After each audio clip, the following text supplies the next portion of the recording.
کاتە و هەموو کاتێکتان باش. خۆشحاڵم لە ئەڵقەیەکی نوێی بەرنامەی باس و خواز بە دیداری ئێوەی بەڕێز و خۆشەویست دەگەمەوە.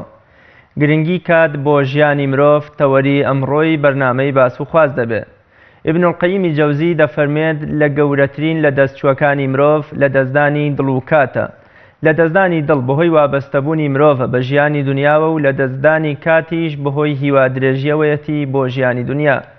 یەحیای کوڕی محەممەدی کوڕی هوبەیرەی مامۆستای ئیبن القەییمی جەوزیش دەفەرمێ بە نرخترین شتێک کە پاراستنیت پێسپێردراوە کاتە کەچی دەتبینم بە فیرۆدانی بەلاتەوە زۆر ئاسانە. گرنگی و بەهای کاتە وای کردووە خودای گەورە لە چەندان ئایەت و شوێنی قورئانی پیرۆزدا سوێندی بە کات خواردووە و بەها و بایەخی کاتی بۆ بەندەکانی ڕوون کردوتەوە. کات بۆ مرۆڤ واتە ژیان و تەمەن بە فیرۆدان و بەبێ بەرهەم بەسەربردنی واتە هەڵوەرینی گەڵای تەمەن و نزیکبوونەوە لە تیاچوون و مردن بەبێ ئەوەی توێشوویەکی تێدا کۆکرابێتەوە.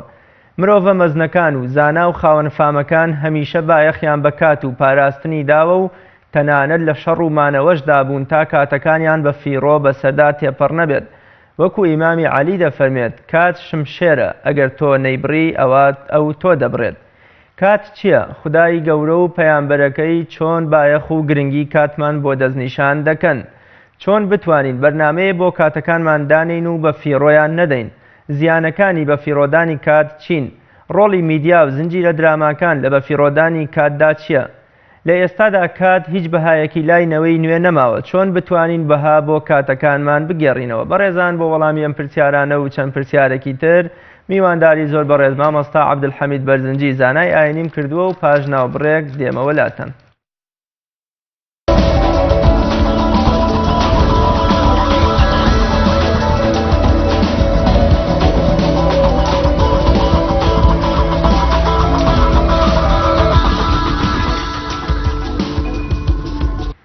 بینەرانی بەڕێز دووبارە سڵام. مامۆستا عەبدولحەمید بەرزنجی زۆر سپاس بۆ ئامادەبوون لە بەرنامەی مامۆستا. سەرتا پێم خۆشە پێناسەیەکی کاتمان بۆ بکەی بزانین قورئان و فەرمودەکانی پێغەمبەری خوا صلی الله علیه و سلم چۆن باسییان لە کات کردووە و چۆن پێناسەیان کردووە. بسم الله الرحمن الرحيم الحمد لله رب العالمين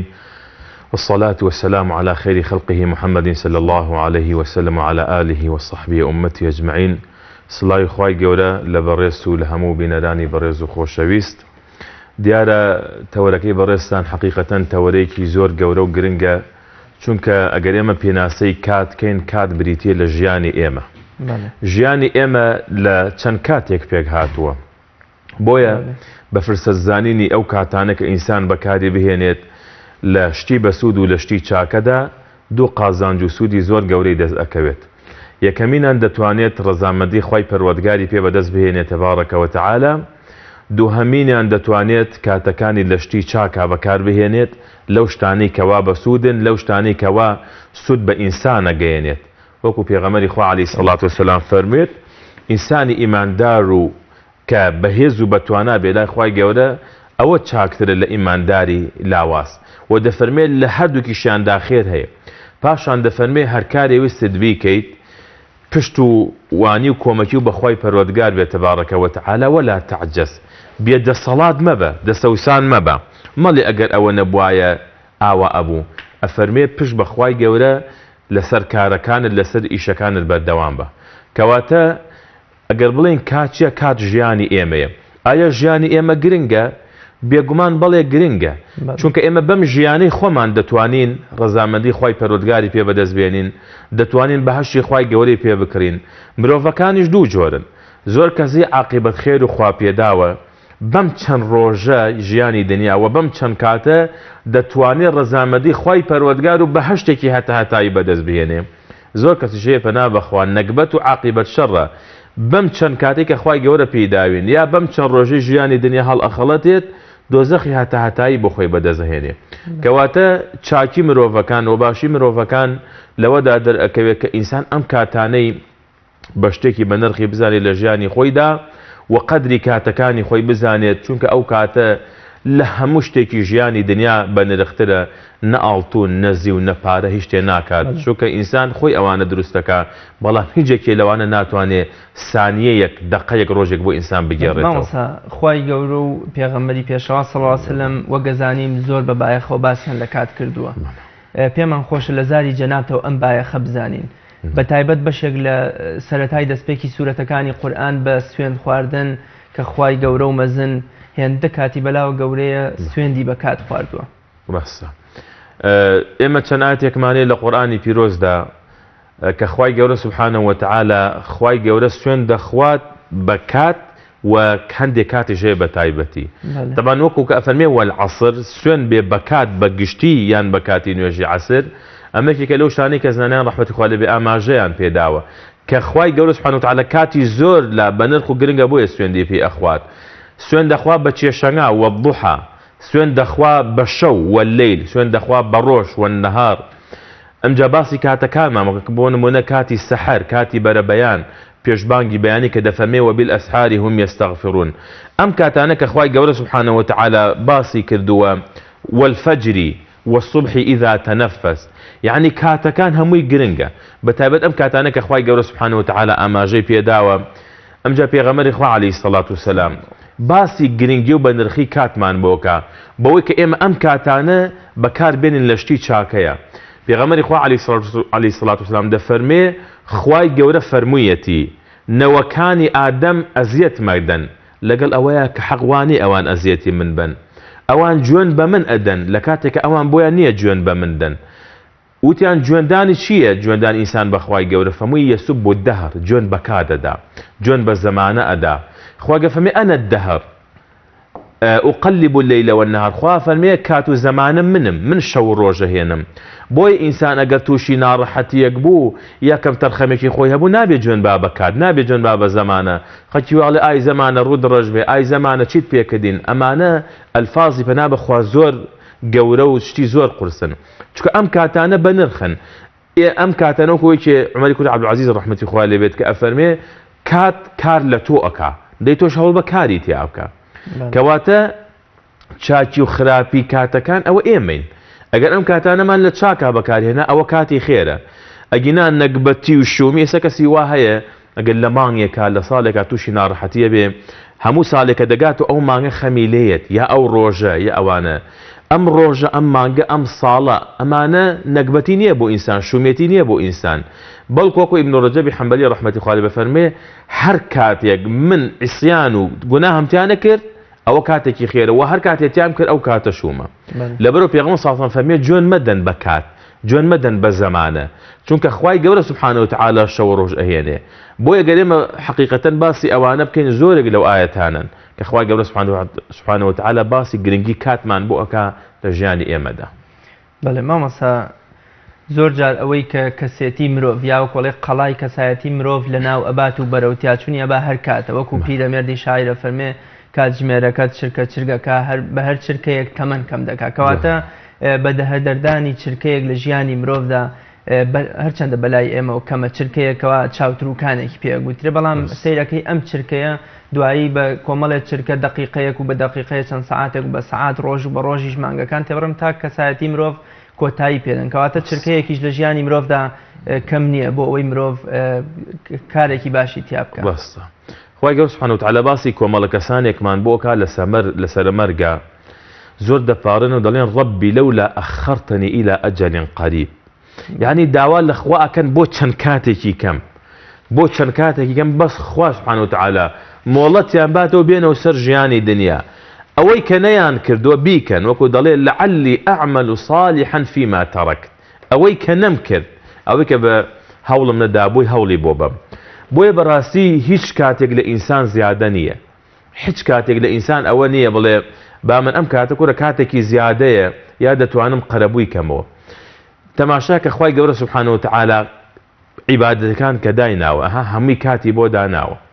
ئێستا کات چەنە گرنگە بۆ عیبادەتەکان بۆ نوێش. إن الصلاة كانت على المؤمنين كتابا موقوتا هكاتك دياري كراوي هي روجو كاتك دياري كراوي هي ابن مسعود رحمة الله بدا فمي أجر إنسان بأن قصد يقروجوي رمضان بخوات همو صالك بقريتو قروي أو روجا ناكاتو طبعا بعمدن أجر عزريها بخوار رقي في داو ما بس شيء ما بس دقرينجي كاتا يعني أنجام داني حج عمره يعني زكاة أو تتماشاكي كاتي صالي بسراتي فردبيت صالي بسراتي تو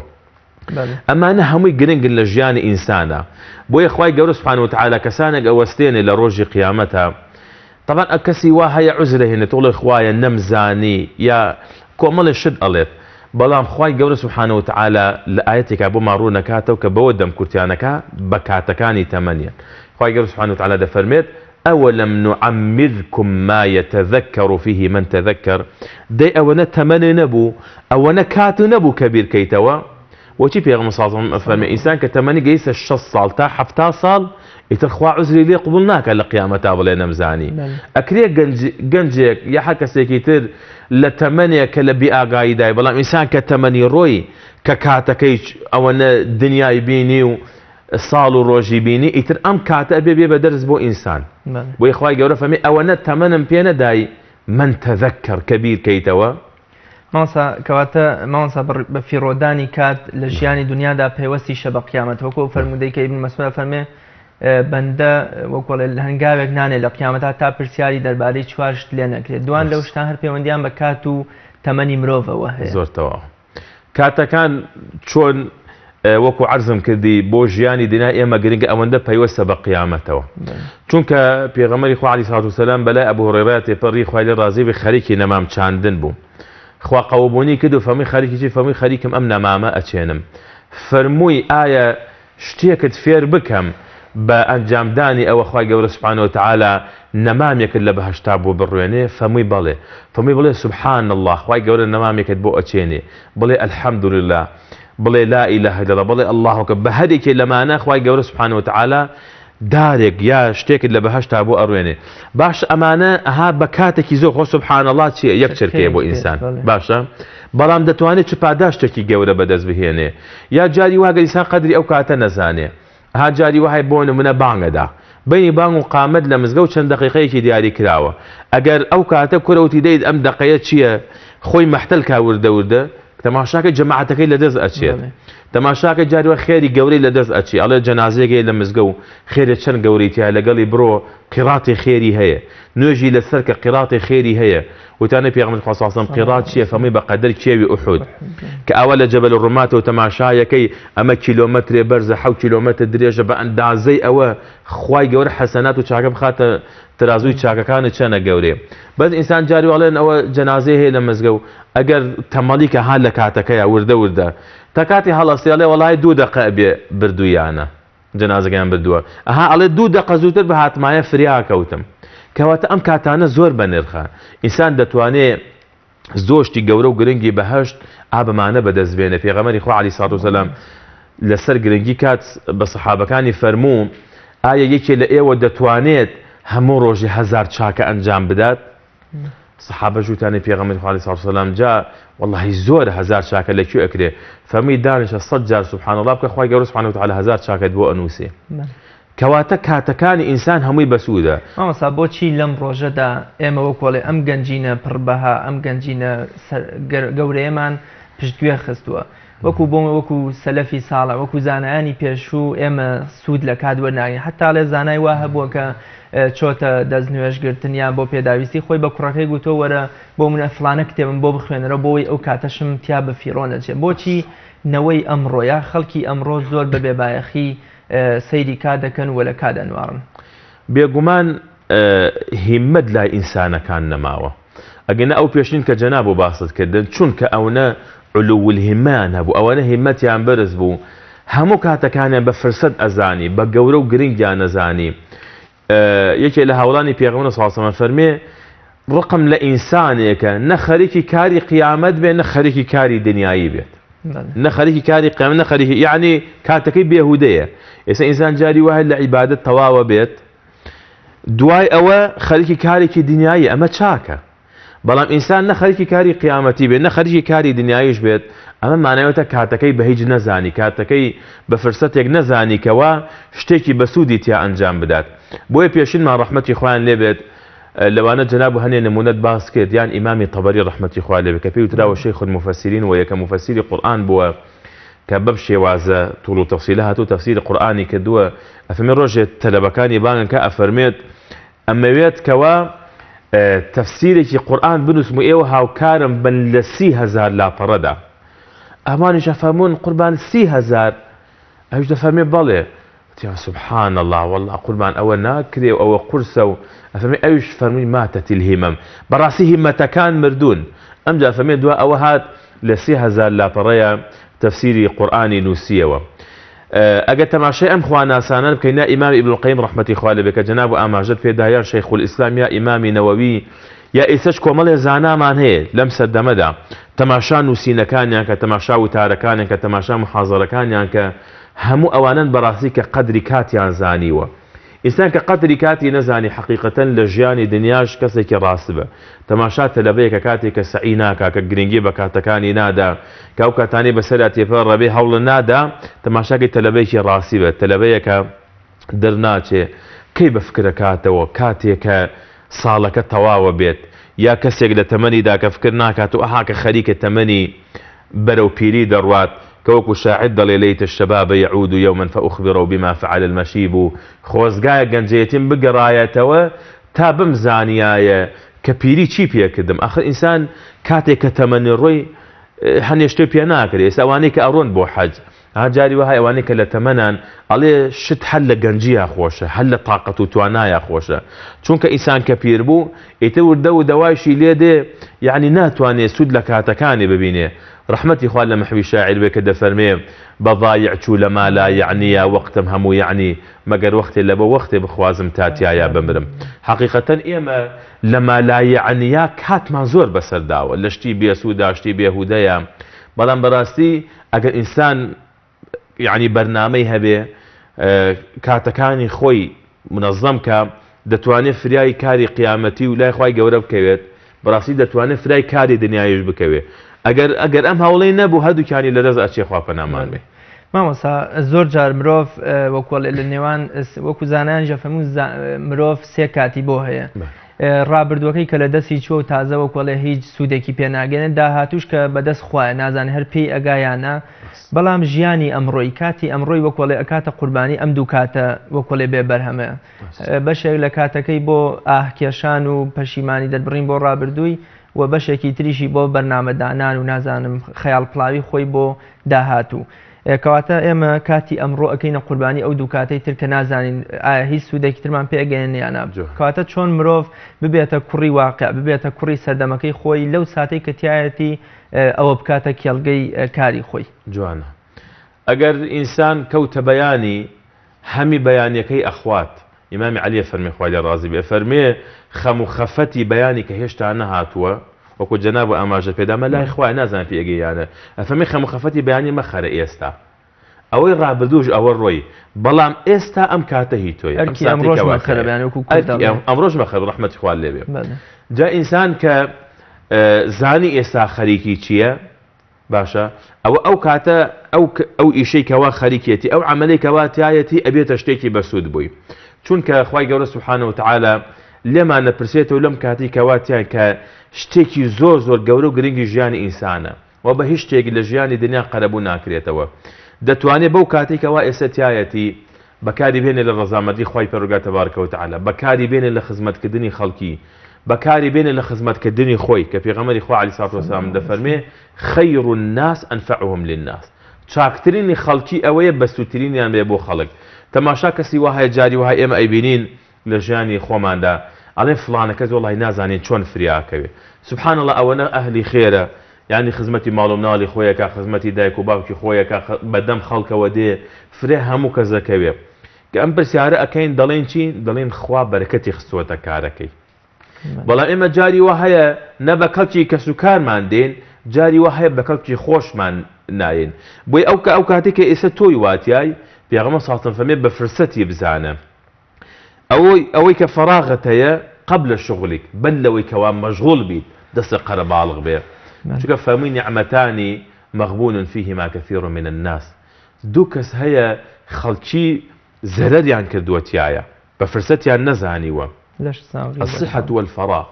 لەش ساغی ئینسانی وا هەیە کە نەخۆشە بێ ئەڵی خۆزگە لەشم ساغ بە بمتوانێ ئەوەم کردایە بەڵام لەش ساغەکان ئەو کارە ناکەن کە نەخۆشەکە ئاواتی پێخوازێ دووهەمینان الفراغ ئینسان کاتێکەوە دەستی بەتاڵە وەکو نمونەی کە جەناب ئاماژت پێدا کە خواناسان حتا لە کاتی دەستنوێژێکە بۆ نمونە بە قوتابیەکەی وتووە یا بە مناڵەکەی خۆی کتێبێکم بۆ بخوێنەرەوە یا قوتابیەک لە فرسەکەیە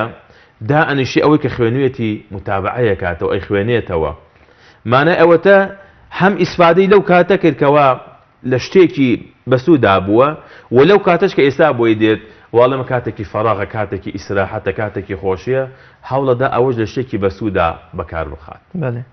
مامۆستا زۆر جار وەکو ئەڵێ زانایان ئەفەرموون لە دەستچوونی سامان ئاسانترە لە دەستچوونی تەمەن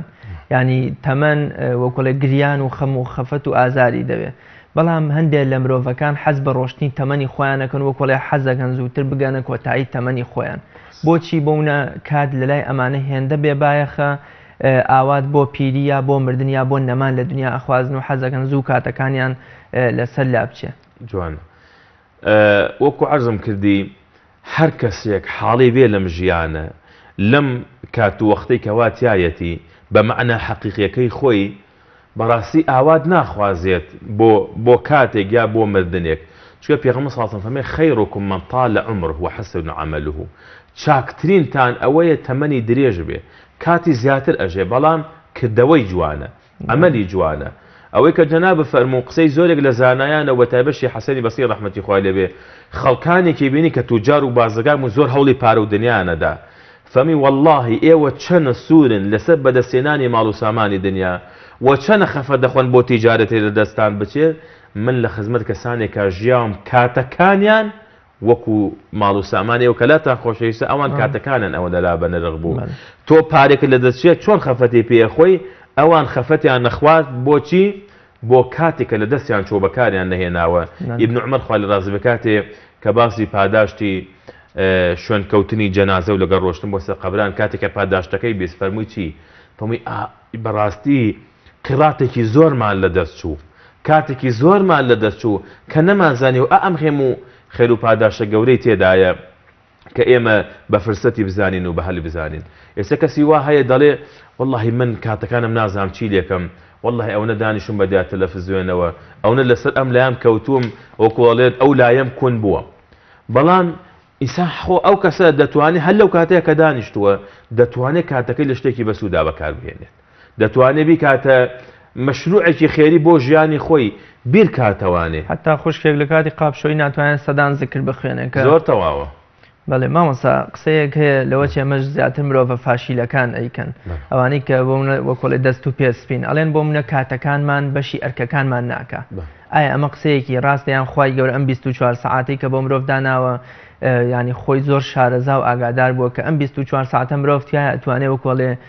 زەوی پێ ئاوەدام کاتەوە قیامەتیشی پڕ بەرهەم بکە زۆر تەواوە ئینسانی وا هەیە گەر تەماشا بکەی کە کەسێکی بەرهەمدارە لە ژیانی دنیادا و دەزانێت کاتەکانی خۆی چۆن ڕێک بخات تەماشاکەی وەکو موسڵمانەتی و دینداری و بینی خۆی خوا کەسێکی زۆر سەرکەوتووە وەکو ژیانی دنیایی خۆشی تەماشاکەی لە ژیانی خێزانی خۆیدا کەسێکی زۆر سەرکەوتووە لەگەڵ دەوروبەرەکەی خۆشیدا کەسێکی زۆر سەرکەوتووە ئەمە هۆکارەکەی چییە؟ ئەمە هۆکارەکەی ئەوەیە کاتەکەی بە شتێکی بە نرخزانیوە و هەموو شتێکی لە کاتی خۆیان داناوە ئاخر ئێستا ئینسان ئەگەر بۆ نمونە قیمەتی کاتەکانی خۆی بزانێت کاتێ بۆ نمونە نوێژی بەیانی دەبێت لەگەم نوێژی بەیانیدا هەڵەسێ دوای نوێژی بەیانی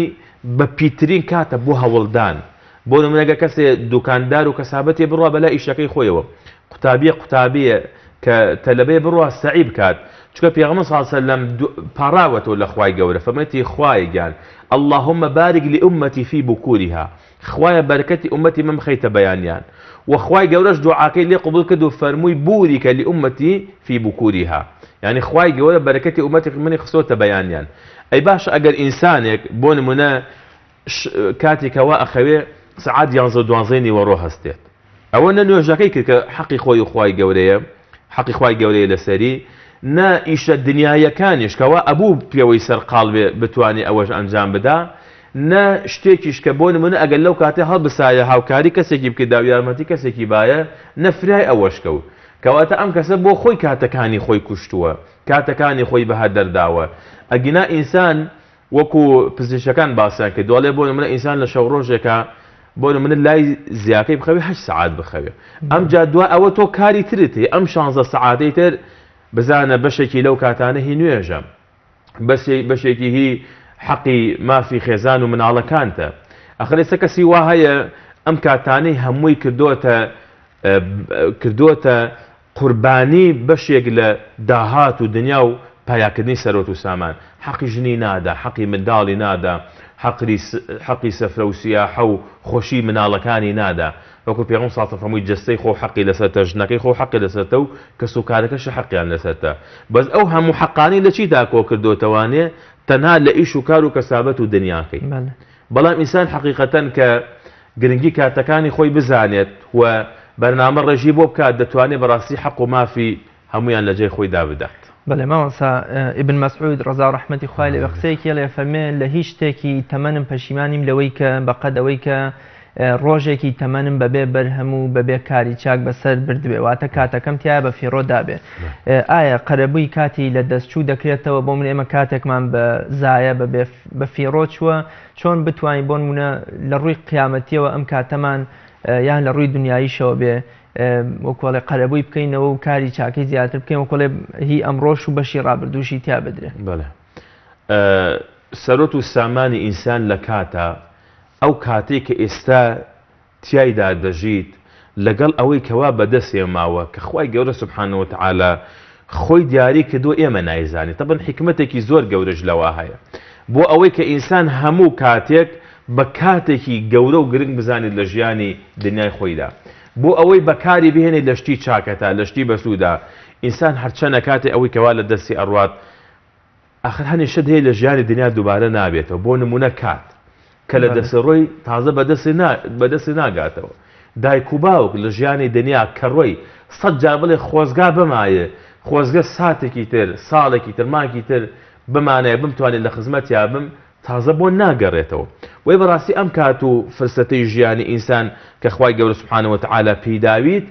دەبێ قەدرەکەی بزانیت ئیمامی شافعی ڕەحمەتی خوا لێ بێ دەفەرمێ سمعت الصوفية فلم أستفد منها سوى حرفين دەفەرمێ هاوڵاتی و ڕەفیقاتیم کردووە لەگە سۆفیەکاندا دوو شت من ئیسفادەم کردووە لەوان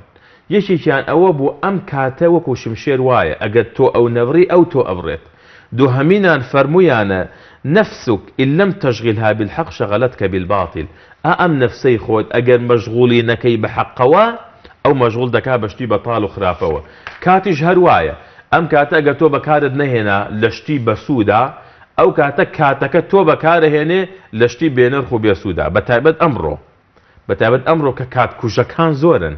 ئەوانەی کە کاتی ئینسان بەها دەرەبە ئەوانەی کە وا لێ ئەکات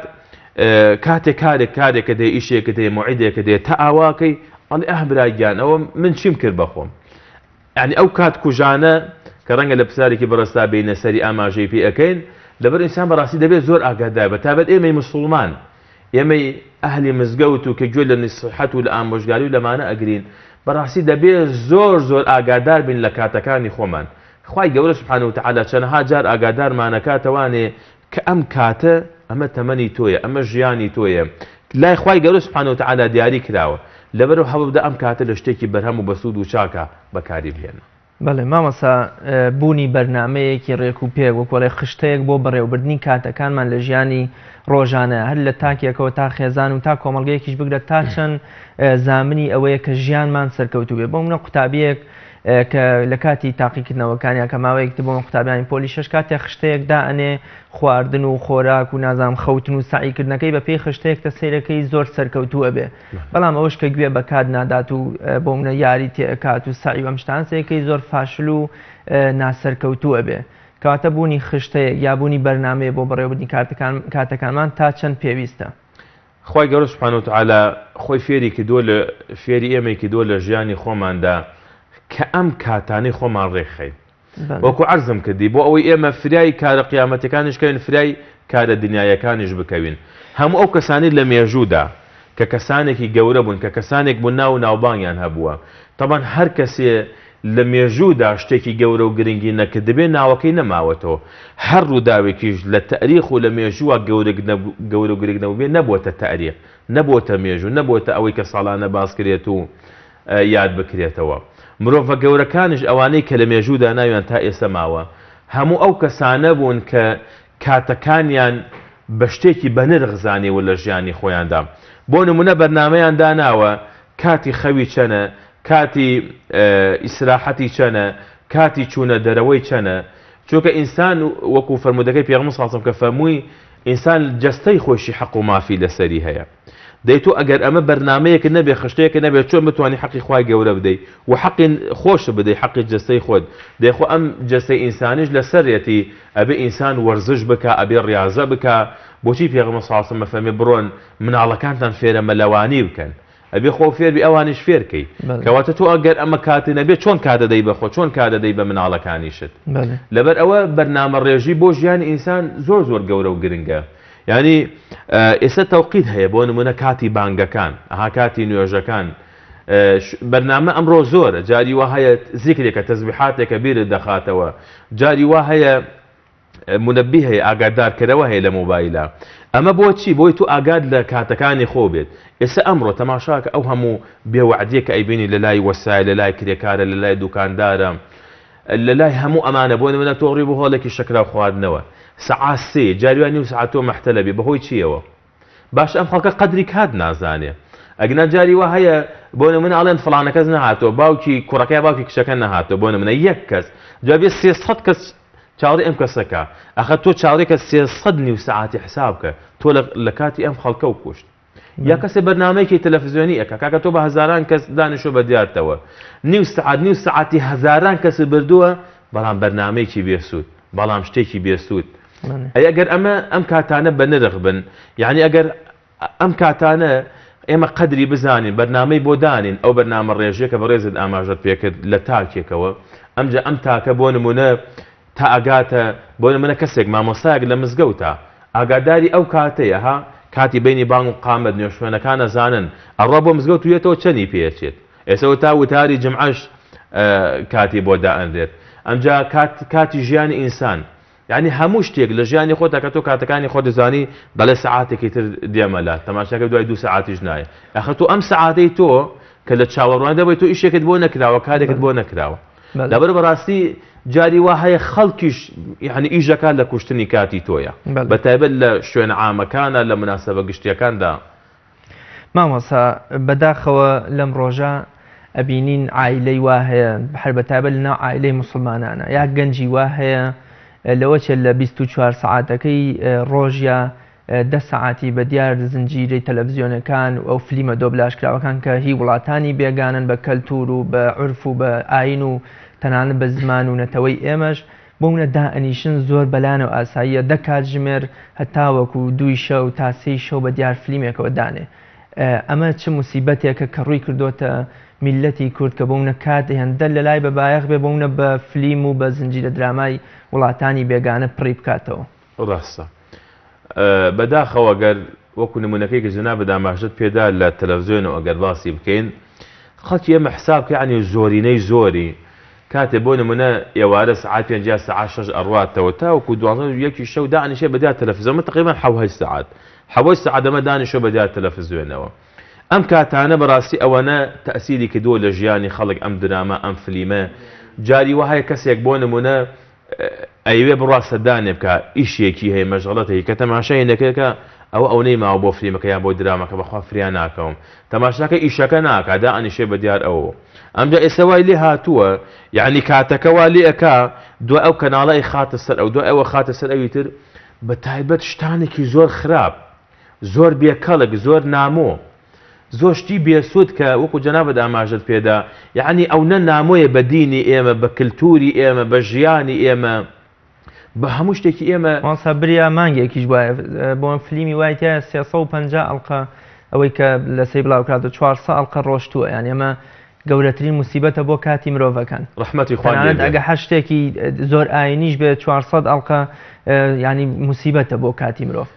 جا کاتێکیش کە تەواوە بێ خەڵگە بینی گفتوگۆیەکە ئەڵێ بەخوا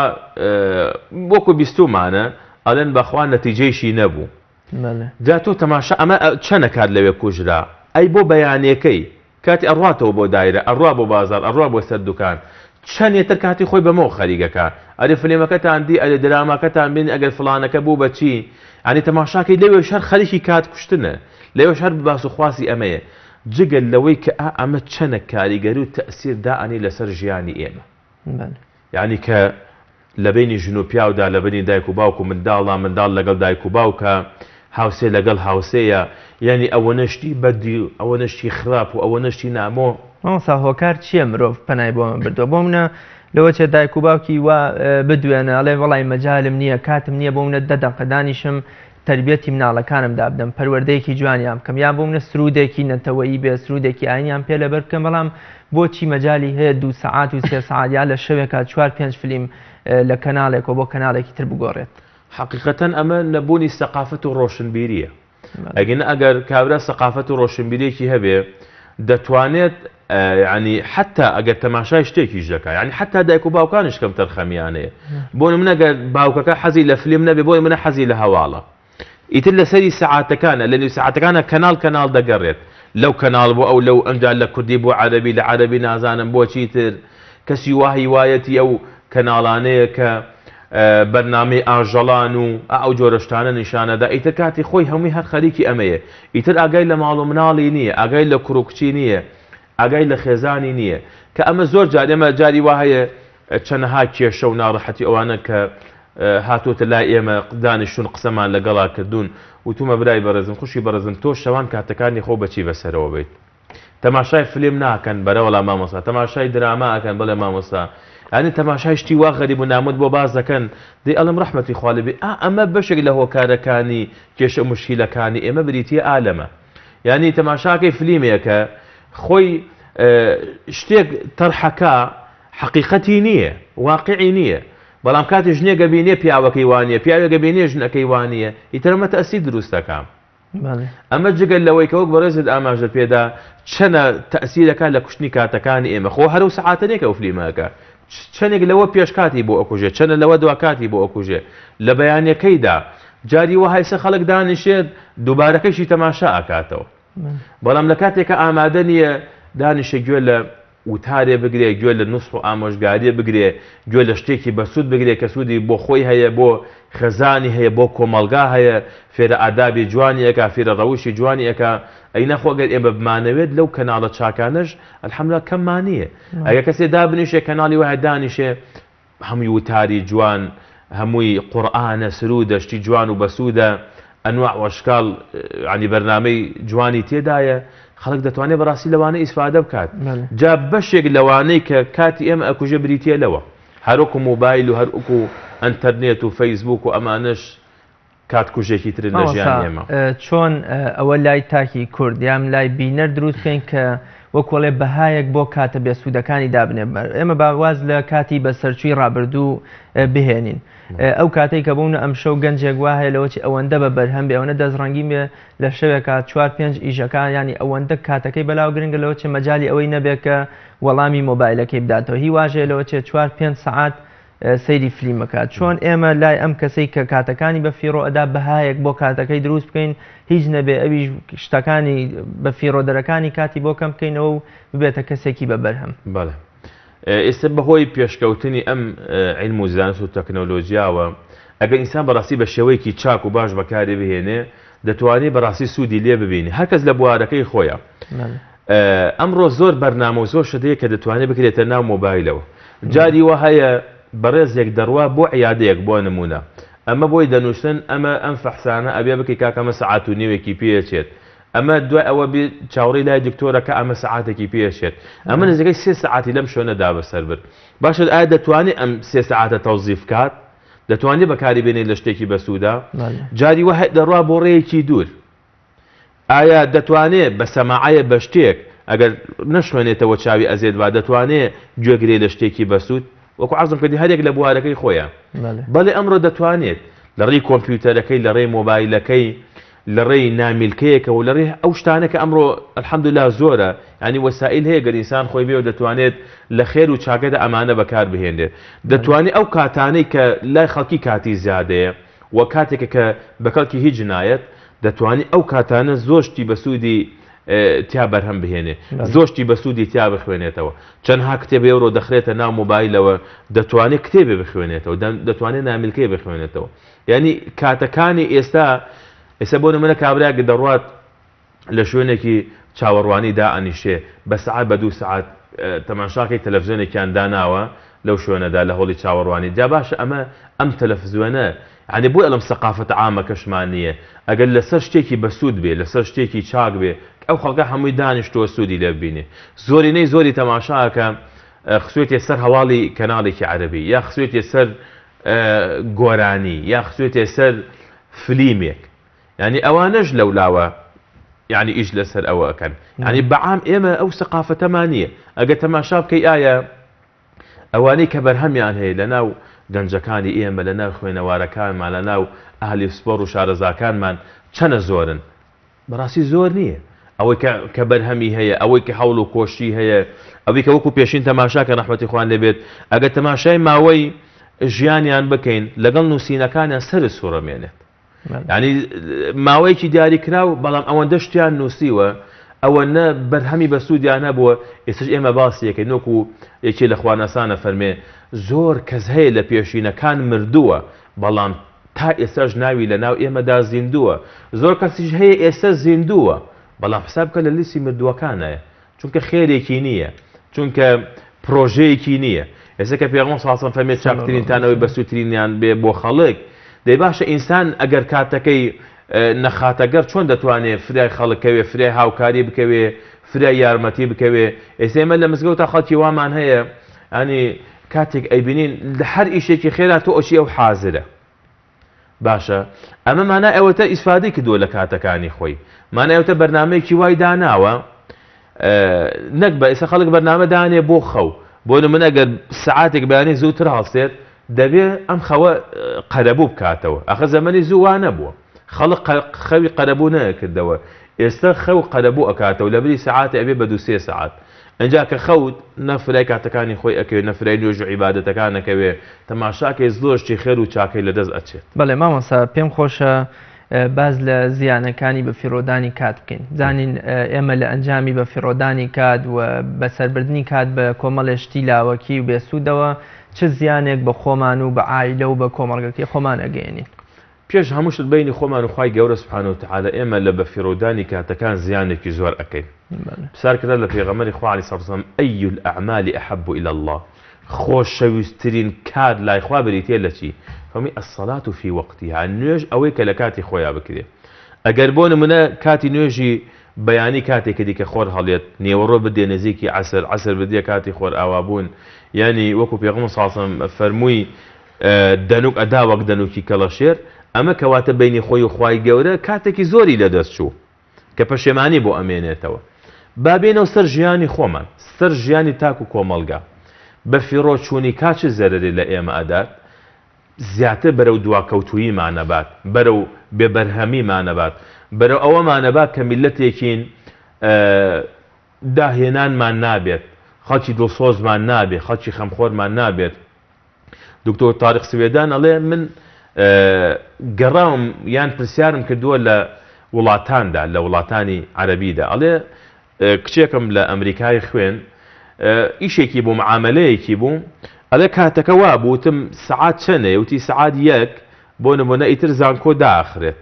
بۆ حسابی کە ئەماکە دەیوتم ئەگەر ئێمە بڕۆین تا ئەچینە ئەوێ 5 دقەی ئەمێنێت تا ئەچینە ئەوێ دەرگا داخرێ ئەڵێ وتی ناباوکە گیان ئێرە وانە دەڵێ چوینە ئەوێ بەو 5 دقەیە ئیشەکانیان بۆ ڕاپەڕانین ئیشەکەمان تاو معاملەکەمان تاو بوو گەڕاینەوە بەڵام ئەڵێ تەماشای وڵاتانی خۆمانمان کردووە ئەوەی کە دیقەتمان داوە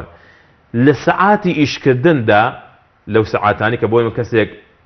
مۆزەفە یان دەبێ بڕوا بۆ دایرە بۆ لە 8:30 بۆ سەعات 2 ئەڵێ کە تەماشاکەین کەمترین بەرهەممان هەیە لەو کاتانەیە ئەگەر تەماشاکەین مۆزەفێک لە بەیانیەوە کە تا ئێوارە چووە ئەو زەمانی کە خەریکی ئیشە ئەڵێ وڵاتی وایە حسام کردووە 10 دقەیە، وڵاتی وایە حسام کردووە 20 دقەیە،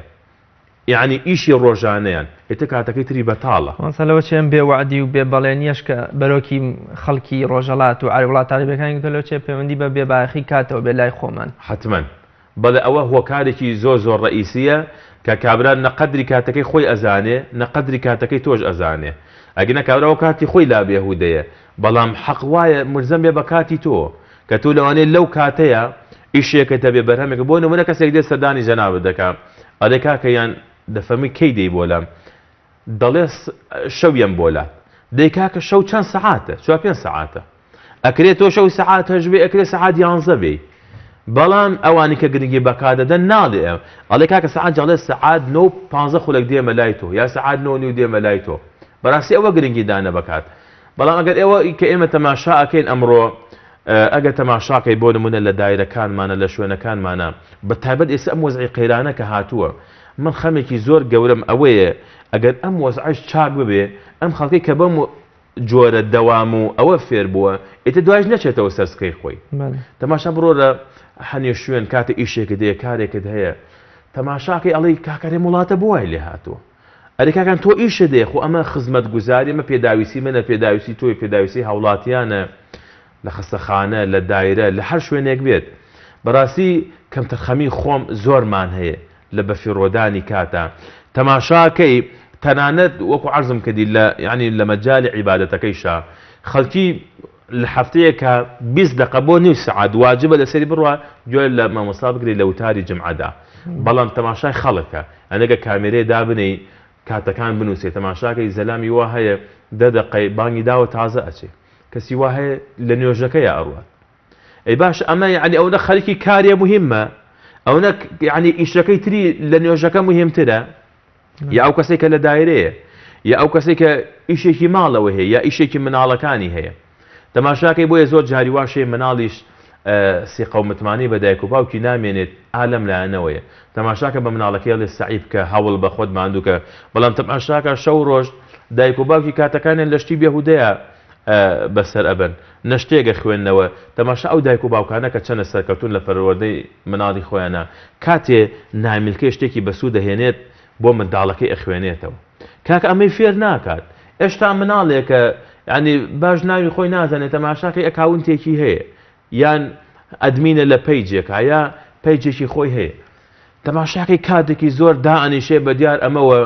پیاوێکی بەڕێز باسی کاتمانە کرد، لە ماڵ سا شەو چین بۆ ماڵێک دەوری 12 ئەوانە خەوتین. کاتێک کە هەڵسان بۆ نوێژیبانی سەعات 5 تەماشا ناکە کە چون بخەین کوڕەکەی ئاوایە کرد، سەعات 5 هەر خەری بۆ ئاوایە کرد.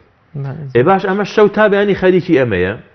ئێ باش ئەگە بەیانیش بخەوێت سەعات 5 و 6 بەیانی بۆکەی هەڵەسێت، لەوانەیە عەسر لە خەواسێ. بەرهەم چییە و بەرهەم چییە؟ و ئەگەر کاتیش وەکو ئەو کارەبا لەسەر مرۆڤەکان بنووسە، ئەو کاتە زۆر بایەخ و بەهامان پێدا. ڕەحمەتی خوا لێبێ. هەر قسەیەکێ لە گەورە زانانی تابعینە